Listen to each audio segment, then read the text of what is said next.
ตอนเช้าของวันที่ 13 พฤษภาคม 2025 นี้อยู่ที่ห้องประชุมห้องการปกครองเมืองท่าพระบาทได้จัดกองประชุมทาบทามคำคิดคำเห็นใส่ห่างข้อตกลงว่าด้วยการประเมินราคาที่ดินสำหรับการคิดไล่อากรที่ดินภายในแขวงเมืองคำไซ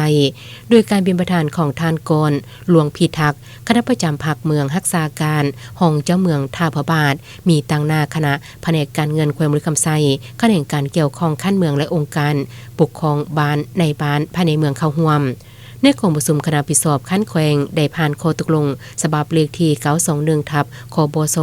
ผู้ด้วยการแต่งตั้งคณะพิสอบสีนำและคณะกองสวยเวียกสร้างนิติกรรมประเมินหัวหน่วยราคาที่ดินสำหรับคิดไล่อากรที่ดินคันแขวงเมืองคำไซ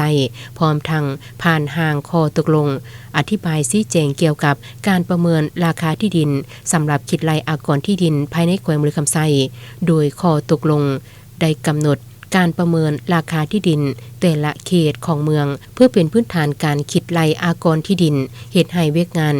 เก็บอากรที่ดินมีประสิทธิภาพและมีประสิทธิผลประกอบส่วนเข้าในการพัฒนาเศรษฐกิจสังคมของแขวงเมืองคำไซ